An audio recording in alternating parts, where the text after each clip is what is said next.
नमस्ते स्टूडेंट्स। तो देखो स्टूडेंट्स, आज हम कक्षा 7वीं का विषय हिंदी लेसन नंबर 7 सफलता की त्रिवेणी, जिसके लेखक है समय बहादुर सिंह। ये लेसन इसका पहले हमने एक पाठ देखा था, अभी आगे का पाठ हम देखेंगे। तो देखो, इसमें देखा था कि सफलता की त्रिवेणी, यानी कि जीवन में प्रत्येक व्यक्ति को सफलता अच्छी लगती है, सफलता पाना अच्छा लगता है, लेकिन उसके लिए हमें कुछ प्रयास भी करने पड़ते हैं, कष्ट भी उठाने पड़ते हैं। तो जीवन में अगर हमें सफलता प्राप्त करनी है तो हम इसके लिए कुछ महत्वपूर्ण बातें हैं जो हमें इस लेसन में देखनी है। देखो, यहाँ पे बताया कि लेखक है, उनके घनिष्ठ मित्र रहते हैं और बहुत ही वो होशियार रहते हैं, मेधावी रहते हैं और एकदम सजग जागरूक, उसके बाद में सक्रिय, यानी कि काम करने की एकदम उत्सुकता उनमें रहती थी।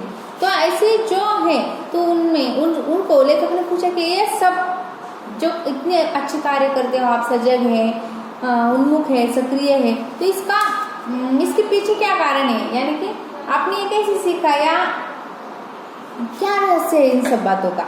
तो उन्होंने अभी बोला है यहाँ पे कि हमें अगर सफलता पानी है तो हमें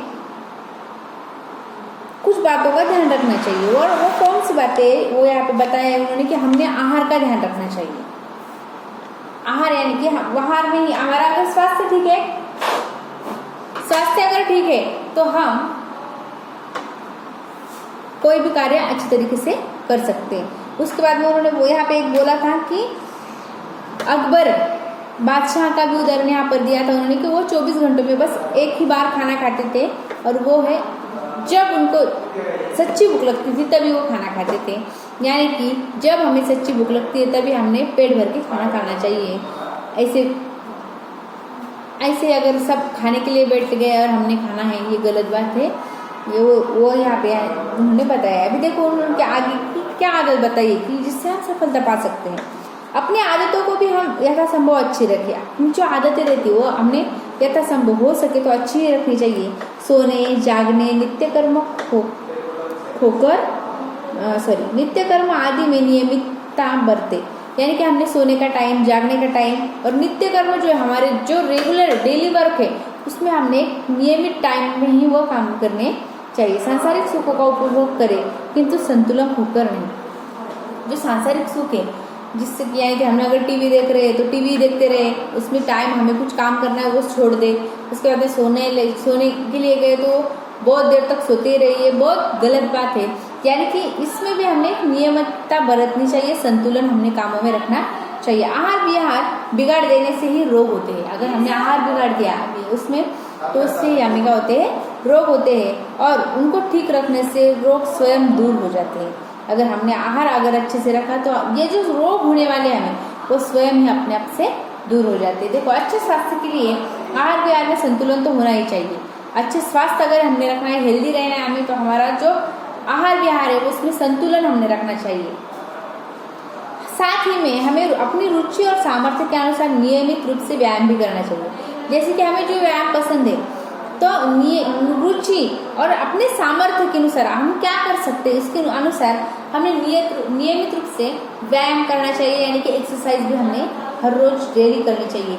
लोग इस विषय में समय की कमी की शिकायत अक्सर करते हैं, किंतु यह बात जचती नहीं है। वो बोलते कि हाँ, लोग बोलते कि हमारे पास टाइम ही नहीं होता एक्सरसाइज करने के लिए, लेकिन ये बोलते कि वो बात मुझे जचती नहीं है। हम हर बात करने के लिए, कोई भी अगर हमें जो पसंद है वो काम करने के लिए हम जैसे टाइम निकाल कर वो काम करते हैं, वैसे ही एक्सरसाइज हमारा एक जीवन का हिस्सा है। उससे हमारा स्वास्थ्य अच्छा रह सकता है, इसके लिए हमें टाइम निकालना ही चाहिए। यह बात वो बोलते हैं कि मुझे जचती नहीं है, अच्छी नहीं लगती। कोई बोलता है कि मुझे एक्सरसाइज करने के लिए टाइम नहीं है। ऐसी बातों से हम अपने को फुसलाते हैं ही है, अपना हित हरगिज नहीं करते। ये तो हम बस अपना यानी कि बहाना बनाते हैं कि हमें टाइम नहीं है। इससे हमारा जो हित है, हमें जो उसमें से फायदा मिलने वाला है वो तो हमें मिलता ही नहीं है। स्वर्गीय पंडित नेहरू यदि अपने व्यस्त जीवन में प्रातः काल कुछ समय दैनिक व्यायाम के लिए निकाल सकते थे तो हम ऐसा क्यों नहीं कर सकते। स्वर्गीय जो पंडित नेहरू जी हमारे पंडित जवाहरलाल नेहरू जी, वो उनका जीवन कितना व्यस्त था, वो अपने जीवन में कितने व्यस्त थे, तभी भी वो हर रोज प्रातःकाल क्या करते थे, व्यायाम करते थे। और व्यायाम के लिए समय तो निकाल ही सकते थे, तो हम क्यों नहीं कर सकते, ऐसा हमें ये बोल रहे। 15-20 मिनट सुबह खुली हवा में किया गया व्यायाम आगे चलकर उसी तरह फल देता है जैसे बीमे के लिए दी गई किश्त। जैसे कि हम एक बीमा निकालते हैं, बीमा यानी कि LIC वगैरह हम बोलते हैं वैसे, तो ये पॉलिसी निकालते हैं, उसके लिए थोड़े थोड़े पैसे क्या करते हैं, हम इकट्ठा करके बेचते हैं और लास्ट में हमें बहुत सारे इकट्ठा यानी कि उसका फायदा मिलता है, किश्त मिलती है। तो वैसे ही हम अगर हर रोज 10-15 मिनट देंगे तो हमारे शरीर के लिए वो बहुत ही ज़्यादा फायदेमंद होगा। जैसे कि हम बीमा निकालते हैं वैसे ही व्यायाम हर रोज हमने डेली करना ही चाहिए। तो देखो वे कहते जा रहे थे स्वास्थ्य के साथ सफलता प्राप्ति में प्रार्थना का भी बड़ा महत्व होता है। अभी उन्होंने सबसे पहले बताया था हमने आहार। अभी देखो यहाँ पे उन्होंने बोला सबसे पहले क्या ध्यान दो, आहार। हाँ हमारा अगर सफलता पाने तो उसके लिए हमारा आहार और यानी कि स्वास्थ्य अच्छा रहना चाहिए। उसके बाद उन्होंने बोला था व्यायाम। अभी वो बोल रहे हैं आहार हो गया, व्यायाम हो गया। अब बोलते कि हमारा अगर सफलता प्राप्ति में हमारी प्रार्थना, हमने प्रार्थना जो करते हैं वो भी दिल से, तो वो भी हमारी सफलता में बड़ा ही उसका हिस्सा होता है। देखो स्वास्थ्य के साथ ही सफलता प्राप्ति में हमें प्रार्थना का भी बड़ा ही महत्व होता है।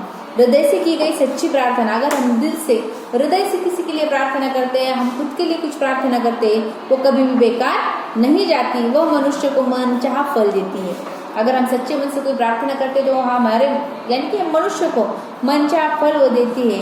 तभी तो गांधी जी प्रार्थना पर इतना बल देते थे, तभी यानी कि इसीलिए गांधी जी भी क्या करते थे, प्रार्थना के लिए इतना बल यानी कि इतना जोर देते थे।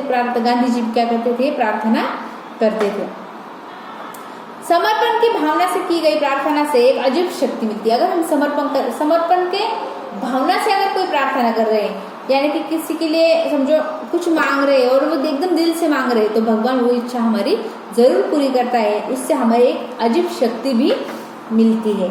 तनाव ढीले पड़ जाते हैं, हमारे जो तान तनाव है, हमारा जो टेंशन है वो थोड़ा सा कम हो जाता है और जीवन में एक नई उमंग, नई आशा का संचार हो जाता है। अगर जीवन में एक नई उमंग आती है, एक नई आशा का संचार हमारे जीवन में हो जाता है। तीसरी बात है, अभी देखो और एक बात, जीवन के प्रति सही और स्वस्थ दृष्टिकोण होना। हमारा दृष्टिकोण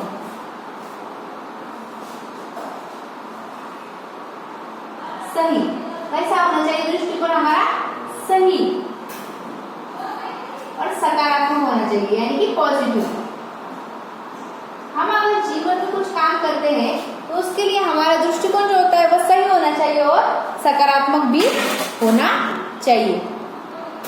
तो देखो स्वस्थ होना चाहिए यानी कि सकारात्मक, सुख दुख यानी कि जीवन में आने वाले जैसे कि धूप छाव है वैसे ही जीवन में सुख आते हैं दुख आते हैं। जब तक हमारे जीवन में दुख नहीं आएंगे तब तक हमें सुख की कीमत पता नहीं चलेगी। देखो सुख दुख सफलता, कभी हम सक्सेस मिलता है, कभी फेलियर यानी कि विफलता भी मिलती है, चढ़ा उतार यानी कि कभी हम ऊंचाई पर जाते हैं और कभी कभी हम नीचे गिर जाते हैं, यानी कि जिंदगी में आते ही रहते हैं। यानी कि जैसे कि धूप छावे यानी कि सुख जाने के बाद दुख आएगा, दुख जाने के बाद कभी ना कभी सुख आने ही वाला है। वैसे ही हमारे जीवन में सफलता विफलता चढ़ा उतार ये जिंदगी के तो हिस्से बन चुके हैं। इसके बिना तो जिंदगी आगे नहीं बढ़ सकती। यह तो विधि का विधान है, यह तो विधि का विधान है जो होने ही वाला है। उसके बिना तो हमारी जिंदगी का एक भी हिस्सा आगे कटने नहीं वाला। तो वही बात है यहाँ पे, यह तो विधि का विधान है, किंतु यदि कठिन परिस्थितियों में भी हम अपना दृष्टिकोण संतुलित रखें तो विफलता भी सफलता के रंग में रंग जाती है। या देखो कितना भी प्रॉब्लम क्यों ना आए, लेकिन अगर हम उस प्रॉब्लम को अच्छी तरीके से हैंडल करेंगे तो हम इस यानी कि हमें अगर फेल्यूर आने वाला है तो भी हम उसको सक्सेस में बदल सकते हैं। यानी कि कितना भी हमें विफलता को भी हम सफलता के रंग में रंग सकते हैं। देखो तुनक मिजाजी इंसान उदासी के क्षणों में यह बात भूल जाता है। तुनक मिजाजी यानी कि क्या, मेधावी यानी कि बुद्धिमान, तुनक मिजाजी यानी कि जल्दी गुस्सा आने वाला। जल्दी गुस्सा आने वाला इंसान क्या कर देता है, जब उसको उदासी आती है, देखो तुनक मिजाजी इंसान उदासी क्षणों में, यानी कि जिसको बहुत ज्यादा गुस्सा आता है, जल्दी गुस्सा आता है, वो इंसान उदासी के क्षणों में, यानी कि उसको उदासी आती है उस क्षणों में ये बात भूल जाता है। फलता वह अपनी खुद की जिंदगी को तो दुभर बना ही लेता है, सहयोगियों और परिवार वालों को भी इसका परिणाम भुगतना पड़ता है। जिसको बहुत ज्यादा गुस्सा आता है वो इंसान जब उसके जीवन में उदासी आती है तो वो क्या करता है, अपना खुद का जीवन तो उसमें खराब कर ही लेता है, तो उसके साथ में जो सहयोगी है, उसके साथ काम करने वाले हो या घर परिवार वाले लोग हैं, उनको भी उसका परिणाम भुगतना पड़ता है। इससे बात बनने की बजाय और बिगड़ती ही चली जाती है। इससे बात क्या होती है, बनती तो नहीं है लेकिन और बिगड़ती चली जाती है। संक्षेप में सुखी और सफल जीवन के लिए अच्छा स्वास्थ्य, हार्दिक प्रार्थना और संतुलित दृष्टिकोण, ये तीनों आवश्यक ही नहीं तो अनिवार्य भी है। तो हमने देखो, अगर हमें सफलता पानी है, सफलता जीवन में सक्सेस हर एक को मिल सकता है, लेकिन उसके लिए हमारे जीवन में हमें आहार अच्छा रखना चाहिए, व्यायाम करना चाहिए, प्रार्थना, सच्ची प्रार्थना, दिल से प्रार्थना करना चाहिए और हमारा दृष्टिकोण सही और सकारात्मक हमने रखना चाहिए। तभी हमारे जीवन को सक्सेस में हम बदल सकते हैं। ये बातें हमारे जीवन में अनिवार्य भी है। अनुभव सागर के ये चुने गए मोती हम सबके लिए पथ का दीप बन सकते हैं। अभी ये जो इनके फ्रेंड है, इनके जो दोस्त थे, बहुत गहरे दोस्त थे, इनके जो अनुभव है, इनके अनुभव सागर के मोती हमने उन्होंने चुनकर हमारे सामने रखे हैं और सच में ये हमारे सबके, हम सबके लिए पथ, हमारा जो रास्ता है उसके लिए दीपक जरूर बनेंगे, ऐसी हम आशा करते हैं। तो देखो यहाँ पे ये लेसन बहुत अच्छा था, छोटा था, लेकिन हमें इस जीवन में कैसे रहना है, हमें सफलता कैसे प्राप्त करनी है, ये सब सिखाकर गया है। तो देखो स्टूडेंट्स, हमने हमारे स्वास्थ्य पर ध्यान रखना चाहिए, उसके बाद में हमने डेली व्यायाम करना चाहिए। व्यायाम के साथ हमने अगर किसी के लिए प्रार्थना कर रहे, खुद के लिए प्रार्थना कर रहे, तो वो दिल से करनी चाहिए। हमारी इससे क्या होती है, शक्ति भी बढ़ सकती है। और उसके बाद में हमने तुनक मिजाजी स्वभाव बोला है यहाँ पे, यानी कि जल्दी गुस्सा आने वाला, तो वो हमने बहुत कम करना चाहिए। इससे हमारे परिवार वालों को भी दुख पहुँचता है। तो ध्यान में रखना है। बहुत अच्छा लेसन था। इसका आंसर क्वेश्चन आपको कमेंट करके भेजना है। Thank you.